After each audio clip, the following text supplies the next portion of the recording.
Ողջույն բոլորին, բարեկալուստ հայկական խոհանոց, բարեկամներ այսօր միասին պատրաստում ենք ունիվերսալ շերտավոր խմոր։ Այս խմորով կարող եք պատրաստել արտակարգ գաթաներ, խաչապուրի, տարբեր միջուկներով գլանակներ, ինչպես նաև նապոլեոն և հայկական ավանդական մեղրածոր փախլավա։ Եթե ցանկանում եք պատրաստել արտակարգ տեսք ունեցող, բազմաշերտ, փխրուն շատ համեղ շերտավոր թխվածքներ, ապա խմորը պատրաստեք հենց այս բաղադրատոմսով։ Ես պատրաստում եմ կրկնակի չափաբաժնով, որից ստացվում է 8 գունդ։ Եթե այս չափաբաժինը ձեզ համար մեծ է, կարող եք բաղադրիչները կիսել։ Առանձնացնում ենք 8 ձվի դեղնուսները և մի լավ հարում ենք։ Սպիտակուցները այս բաղադրատոմսի մեջ չեն օգտագործվում։ Լավ հարելուց հետո ավելացնում ենք 1 լիտր գոլ ջուր, 1 թեյի գթալ աղ և 1 թեյի գթալ կիտրոնի աղ։ Թաց բաղադրիչների վրա կավելացնենք 100 գրամ հալեցրած կարագ կամ մարգարին և կխառնենք։ Թաց բաղադրիչները արդեն պատրաստ են, մի կողմ ենք դնում և առանձին մեծ թասի մեջ մաղում ենք այլյուրը։ Եթե ձեռքի տակ կշեռք ունեք, կարող եք այլյուրը կշռել, մեզ անհրաժեշտ է 2 կգ 50 գրամ այլյուր։ Եթե կշեռք չկա, այլյուրը չափում ենք 250 մլ տարողություն ունեցող բաժակով։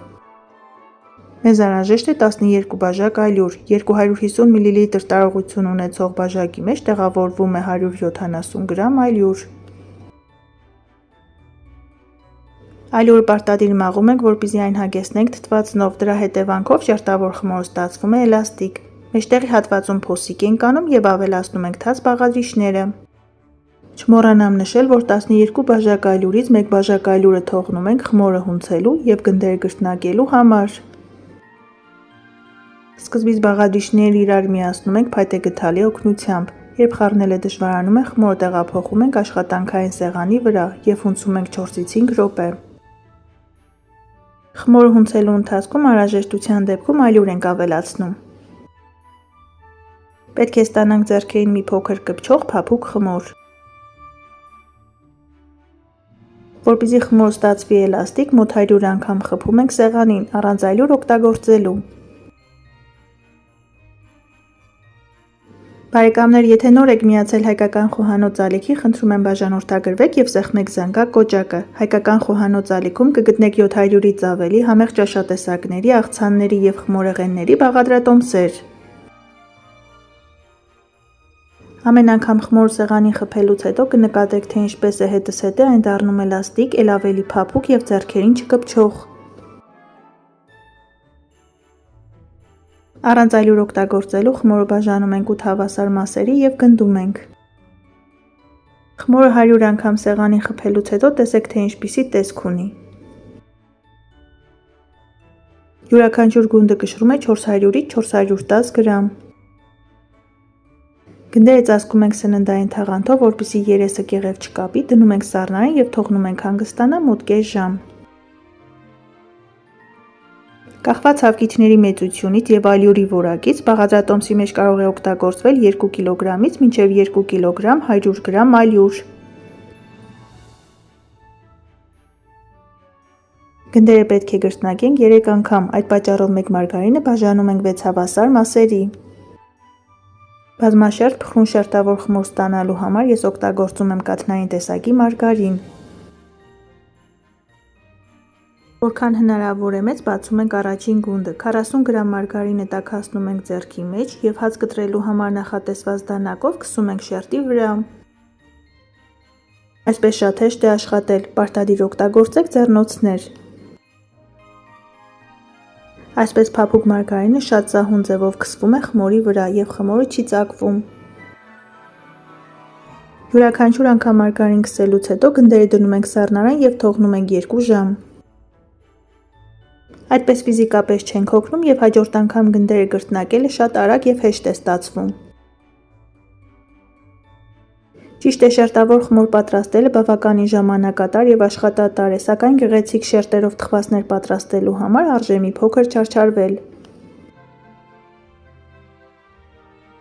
Մարգարին քսելուց հետո խմորի ծայրերը մեջտեղ ենք բերում և գեղեցիկ ձևավորում ենք գունդը։ Նույն ձևով կրկնակում և ձևավորում ենք 8 գունդը։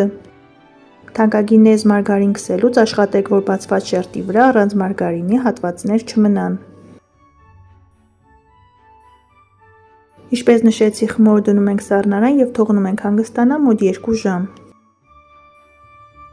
Տեսեք ինչ մեծ փուչիկներով արտակարգ խմոր ենք ստացել։ Սա այն դեպքում, երբ խմորը բացել փակել ենք ընդամենը 1 անգամ։ Չենք մոռանում գնդերը ծածկել սննդային թաղանթով, որպեսզի գնդերի երեսը կեղև չկապի։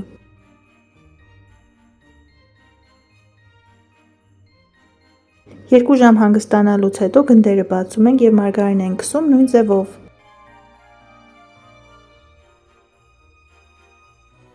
Այս անգամ 2 եզրերը մեջտեղ ենք բերում, ծալում ենք և մի կողմից փաթաթում ենք։ Արեք այնպես, ինչպես ցույց է տրված տեսահոլովակում։ Բարեկամներ, ինչպես նկատեցիք, շերտավոր խմորի այս բաղադրատոմսը պատրաստվում է միայն դեղնուցներով և առանց քացախի։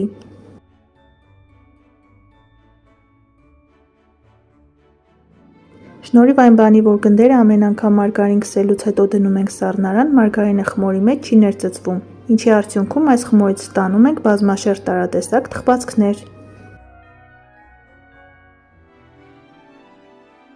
Մեզ մնում է գնդերը կրկնակել վերջին 3-րդ անգամ։ Այս անգամ բացված շերտը փակում ենք այնպես, ինչպես առաջին անգամ։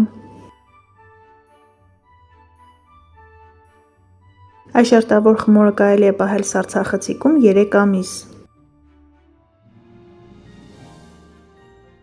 Բարեկամների ալիքում կարող եք գտնել շերտավոր խմորի ավելի մատչելի և արագ պատրաստվող բաղադրատոմսեր։ Բաղադրատոմսերի հղումները կթողնեմ նկարագրությունների բաժնում։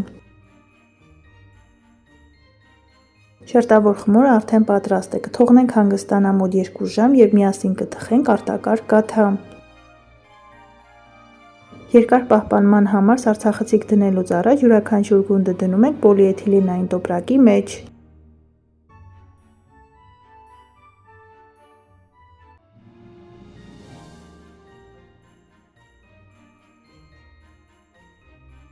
Երկար աշխատանքից հետո 1 բաժակ սուրճ ենք դնում և վայելում ենք 1 կտոր կաթայով։ Դե ինչ թանկագիններս, այսօր էլ շերտավոր խմորի այսպիսի արտակարգ բաղադրատոմս, դուք էլ փորձեք այս տարբերակով, սնվեք առողջ և եղեք առողջ։